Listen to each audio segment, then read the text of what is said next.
Yo, what's going on, guys? Bexio back, and today we got a brand new video. This time back on Bitcoin and talking about the little bit of price action we got going on and some news that was dropped. But we will jump into this price action first. And you can see this is the daily chart of Bitcoin, and we're still in this ascending channel here. And people are always going to freak out when Bitcoin has a little correction. I think it's better now because even though we did have a 2% correction right now, that would usually be met with a lot of people like screaming something about Bitcoin and Bitcoin, going back down. We saw it in like this correction, and even when this happened. But every time we saw it move down, it bounced back up, bounced back up. But what a lot of people want to happen is not something that would be good to happen, which is skyrocket straight up, go straight from here all the way back to new all-time highs. There's got to be corrections, there's got to be pullbacks along the way to make sure the market's healthy and not overvalued, and then that could lead to a huge collapse in price or a big correction, which would scare a lot of people away. But right now, we're looking at this $49,237 level as the next thing we got to get above. It was 47,000 here. We saw struggled there for a few days, fell down, ultimately bounced up to it to overtake it. So right now, we would be looking at, if the same scenario played out, we'd be looking at this coming back down to around 47,000 and trying to bounce off this bottom line if that was the deal, and as well as bounce off of this support line now, 47K. In order to stay in the channel, it would have to do that. But basically, we got to get over 49,000 in order to continue getting in this channel. Otherwise, it'd break down. But like we've been saying, there's just no resistance. Once we get over this, over 49, over 50, that's when there's just no more resistance here, and it's just going to skyrocket up to where this next level would be, which is like 58,600, around that level. But looking at this shorts data and long data, it is looking still great. Very healthy market, the price, whatever, but the longs continue to trickle down, which is fine because that just means less leverage in the system. For these pullbacks, we see right now down 2.5%.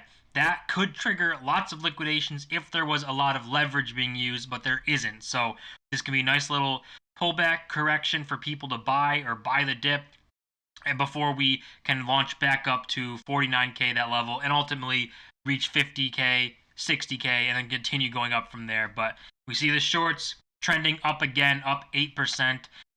Don't know why people would try and be shorting Bitcoin at this point. It seems kind of dumb, but it's something that could trigger the little liquidation again and get into the same thing where if we manage to get back to 49, trigger some liquidations, and then go to that 50, 51, and then really start to be able to rip because there's no resistance levels there. So we're at almost 4% short, which is obviously nothing. It's still not 1,500, even almost 1,600 short. It's literally nothing to even think about. It may impact the price a little bit, like we're seeing now this dip and people buying the shorts on the dip. But ultimately, what I think it could do is we see the price recover, get to 49K, liquidate these things, and then launch us forward. But in Bitcoin news, we have MicroStrategy buying an additional 3,907 Bitcoin for $177 million in cash at $45,294 per Bitcoin. So they got a pretty good deal on it. And now they have 108,992 Bitcoin. Absolutely insane. Almost $3 billion. And their average price is 26K. That is ridiculous. And I can remember people were screaming at MicroStrategies when Bitcoin was at that $30,000, $28,000 level, saying they must feel really dumb for buying Bitcoin and doing this. And I mean, as you can see, they're doubling down. They're committed to Bitcoin long term, and they're not looking at day-to-day price action. They're looking at what Bitcoin can do in 5 years, 10 years, and stuff like that, which is important to look at, especially when you compare it to the dollar. So like this says, Bitcoin is too volatile. That's a big sticking point to people who talk about Bitcoin. And then in reality, this is the value of the dollar over time. And it is ridiculous. I mean, you see all these different events and stuff. So we had the gold standard abandoned. Even before the gold standard was abandoned, it was still collapsing. which is crazy to even think that that's possible. But you see that, and it just ultimately crashes all the way down. So the reason people don't see the dollar as volatile and think that it's safe to have money in the bank and not safe to have money in Bitcoin is because they don't see the dollar amount change. If you were to price everything in Bitcoin, you wouldn't think Bitcoin's volatile. You would think, gas got more expensive. It cost X amount of Bitcoin more than it did the other day. But your amount of Bitcoin in your wallet would be the same. So it's the same theory as the amount of money in your bank account stays the same. If you have $1,000 in your bank account, that stays the same. And if gas went up, you wouldn't say the dollar went down in value. It's too volatile. You would say price of gas went up. So that's what people need to start really thinking about. The amount of money in your bank doesn't change, but everything outside in the real world goes up in value, means that money is worth a little bit less. And just to tie that all in, we've seen these stories, which is huge for Bitcoin because the amount of money being talked about in these is ridiculous. You see, the House approved a $3.5 trillion budget blueprint and locked in September vote on a $1 trillion infrastructure bill. $4.5 trillion being agreed to be created and spent in 1 year. That is absolutely crazy. That's almost a quarter of the national debt. Like, that is a huge amount of money. And to think that you just print it and don't care, the people who suffer the most are people who don't have assets and have their money in the bank. So that's where you lose the most amount of purchasing power. If you don't have real estate, stocks, Bitcoin, crypto, you are going to lose tons of money and not even realize it. Just think, this is 4.5 trillion. Last year we had what, like 6 trillion in printing. So in 2 years we're over $10 trillion in printed money. Almost half of what the national debt is. In 2 years we printed.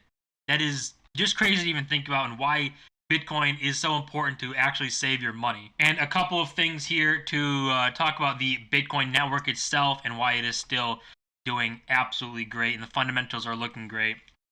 This is the number of transactions for Bitcoin, and it reached a 3-month high. So you see it's pretty normal to follow the price.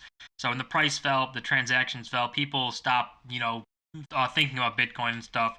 And then the price starts to go up. People start to transact in Bitcoin, move it again.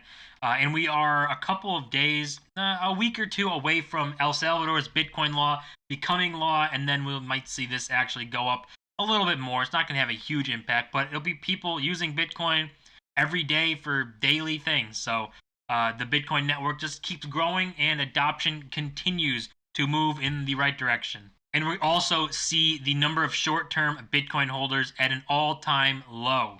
So that means people who buy and sell Bitcoin very easily. The weak hands is what they're called. So if there's a dump, they're the first ones to sell, and people with strong hands are the first ones to buy dips and dumps and not get that worried about it. But right now, 84% of Bitcoin's supply hasn't been moved in over 3 months. That means a lot of people are getting a lot of profit, or maybe getting close to break even if they didn't sell. But if they bought these dips and stuff, they would be up 60-70%. That's insane. But 3 months, it's not an insane time period, and we could see this drop down, because 3 months to me is still weak hands, meaning like they're more likely to sell to realize gains and stuff. But I think it's 70% of Bitcoin hasn't moved in like 6 months, which is quite a bit more, and that includes like this run up and stuff. Maybe people with more conviction of Bitcoin, but right now we're seeing that people are getting Bitcoin, buying it, and holding it instead of trying to trade it or do any of that, which is a good sign, and good for the market, good for the price, good for Bitcoin in general. And to wrap this video up, we are going to look at Bitcoin, or gold's 1970s bull run, and compare it to Bitcoin, which is crazy how similar they sound. You see, pumped to $1.2 trillion market cap, dumped 50% from it, and then this is Bitcoin's second leg up to what would be a $5 trillion market cap. So this is gold in the 1970s. It hit a $1.2 trillion market cap and then fell 50%, and then rallied to $5 trillion market cap. And now when people compare it to Bitcoin, you see it rallied to $1.2 trillion market cap, fell down by 50%, and we might be starting the second leg up to a $5 trillion market cap, and that would roughly put the price of Bitcoin around 300,000 per coin at a $5 trillion market cap. I don't know how quick that would happen, if it would happen in a year or 2 years, but I do think we could be entering a super cycle for Bitcoin, where instead of having these boom and bust cycles, we have these slow move up in Bitcoin's price over years, leading up to the next halving, where a halving would cause a spike in price, and then maybe you get that more volatility during that time, but ultimately resume a slow grind up in Bitcoin with adoption exploding, countries using it, companies adopting it, people wanting it. So it's just a matter of time before this happens, and 5 trillion even would be the beginning of what Bitcoin can hit. But it's interesting to see the similarities of Bitcoin and gold, both saying store of value, Bitcoin, gold, digital gold and stuff, but to compare it, 1.2 trillion, 50% drop to 1.2 trillion, 50% drop, it's just kind of neat to see that similarity. But that's going to do it for this video. A little bit of news on Bitcoin. MicroStrategy continues stacking.